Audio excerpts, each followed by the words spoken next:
इसी से जुड़ी बड़ी खबर आ रही है। मुस्लिम धर्मगुरु मौलाना कल्बे जवाद ने वक्फ संशोधन बिल को लेकर मोदी सरकार पर सवाल उठाए हैं। कल्बे जवाद ने कहा कि गलत प्रोपेगेंडा सिर्फ वोट की खातिर किया जा रहा है। संसद में हमारे मंत्री झूठ बोल रहे हैं, सिर्फ चुनाव जीतने की खातिर ये सब कुछ कर रहे हैं। चाहते हैं कि हिंदू भाइयों को अलग किया जाए। ये जेपीसी एक ड्रामा है।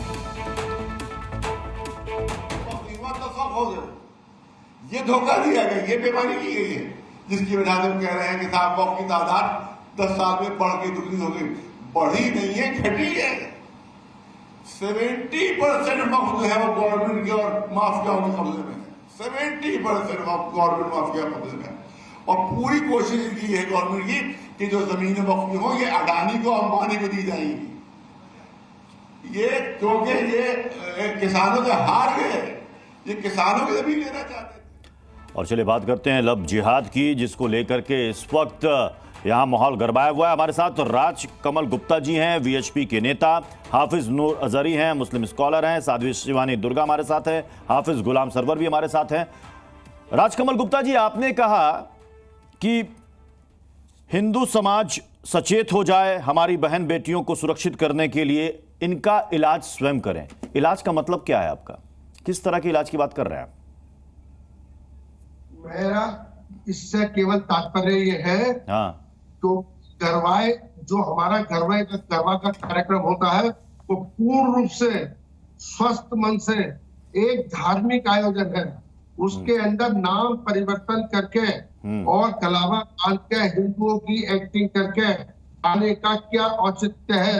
आना है तब पूरा नाम का बताओ और हमारे अंदर आस्था रखो, हम तुम्हारा स्वागत करेंगे।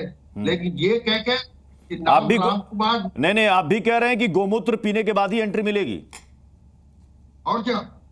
तो सारे हिंदू पिएंगे? नहीं, आप कह रहे हैं गोमूत्र के बाद सारे हिंदू पिएंगे क्या गोमूत्र? सारे हिंदुओं से नहीं कह रहा मैंने गोमूत्र। तो फिर पहचान कैसे करेंगे आप? मैं कह रहा हूं उनका आधार कार्ड देखो, उनका गोत्र पूछ लो। अच्छा, तुम्हारा क्या गोत्र? अब मान लीजिए कि फर्जी आधार कार्ड है, गोत्र भी गलत बता दिया, एंट्री तो हो जाएगी, फिर क्या कीजिएगा? मेरे 5 प्रश्न की सलाह देता हूँ। 5 प्रश्न उस व्यक्ति से कर लो, वो अपना गोत्र बता और सरस्वती के बाद 5 देवताओं के नाम बता।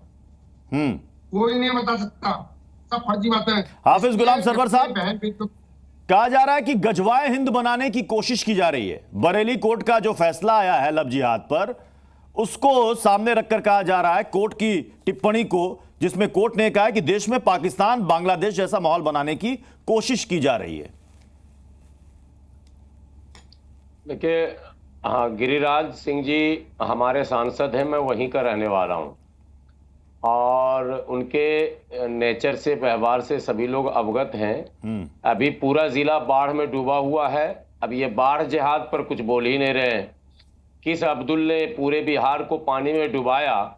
यह अब्दुल की साजिश को नाकाम करना चाहिए था। पूरा बिहार बाढ़ में डूब गया है। इनका ध्यान बाढ़ पर होना चाहिए। इनका लोकसभा डूबा हुआ आधा। और सबसे बड़ी बात है कि जिस जाति के ये है, भूमियार बाहुल्य क्षेत्र डूब गया है, मगर उससे नजर हटाने के लिए ये बरेली, बेगूसराय से बरेली पहुंच रहे हैं और वहां के कोर्ट के आदेश पर तो इनकी नजर है, मगर अपने लोकसभा क्षेत्र के संकट पर नजर नहीं है। तो इसलिए इन पर ज्यादा टीका टिप्पणी मैं नहीं करूंगा। हाँ, राजकमल गुप्ता जी ने जो बात उठाई है, मैं उनके साथ हूं इस मामले में। किसी भी मुसलमानों को इस तरह के आयोजन में जो शुद्ध रूप से सनातनी आयोजन है, धार्मिक आयोजन, उसमें जाने की आवश्यकता ही नहीं है। हाफिज नूर अजहरी साहब, तो फिर आप मुस्लिम युवाओं से अपील करेंगे कि आप इस तरह के कार्यक्रमों में झूठी पहचान बताकर ना जाएं, दूर रहें आप? हमने तो आज से नहीं, हमने पहले से ही ये बेड़ा उठा रखा है हमारी कौम ने, हमारे उलमा ने, कि झूठी पहचान क्या, असल पहचान के एतबार से भी नहीं जाना चाहिए। जाए कि भाई वो आपका धार्मिक कार्यक्रम है, आप अपना करिए। सामाजिक है, कोई देश हित में कोई और कार्य कर रहे हैं, कोई बात नहीं है। सब आएंगे जाएंगे। लेकिन जिस तरह से जहरीले बोल बोले हैं इन्होंने कि इनसे कुछ आप खरीदिए नहीं, इनसे ये नहीं करिए, ये क्या है? ये कोई मुसलमान बोल सकता है क्या इस तरह से? कोई अगर मुसलमान होता तो अब तक कार्रवाई होती, जेल में हो जाता, पहचान भी नहीं पाते उसको आप। शिवानी दुर्गा जी कि इससे सामान मत खरीदो, उससे सामान मत खरीदो, ये तो बांटने की कोशिश लग रही है। अब ये बताइए कि अगर आप इलाज कराने जाती हैं, अगर वहां पर कोई मुस्लिम डॉक्टर है तो बोलिएगा इलाज नहीं कराएंगे। ब्लड बैंक से ब्लड लेती हैं, प्लाज्मा लेती हैं, पता करती हैं कि हिंदू का है कि मुसलमान का है। हर हर महादेव। भगवान की बड़ी कृपा है कि अभी तक ऐसी कोई नौबत आई नहीं। और जब हम इलाज के लिए जाते हैं तो वहां पर धर्म भेद हट जाता है, क्योंकि जो भी वहां पर डोनेट करते हैं ब्लड, वो स्वेच्छा से करते हैं, पहली बात। दूसरी चीज, आपने जो कहा कि फल नहीं खरीदने चाहिए, उसके पीछे कारण है और बहुत सारे हमारे पास प्रमाण उपलब्ध हैं। थूक लगाई जाती है, टॉयलेट के पानी में धोया जाता है, मूत्र का आपको खिलाया जाता है, गोलगप्पा। तो मुझे बताइए, अगर ऐसी सब चीजें आएंगी तो मेरा आपसे भी प्रश्न है प्रत्युष जी, क्या आप इसे स्वीकार करेंगे? आप इतना सत्य देख लेने के बाद में क्या इसे स्वीकार करेंगे? नहीं कर पाएंगे। आप अपने घर में भी ये कहेंगे कि कृपया करके बाहर ना खाएं, बेहतर है घर में बना के खा लो। अनहेल्दी, अनहाइजीनिक कंडीशंस में आप अपनी फैमिली को नहीं डालना चाहेंगे उस तरह के खतरे में।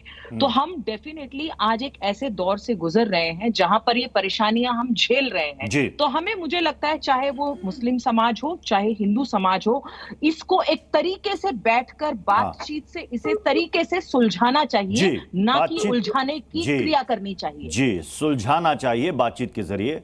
बहुत बहुत शुक्रिया आप सभी का हमारे साथ जुड़ने के लिए। Z News.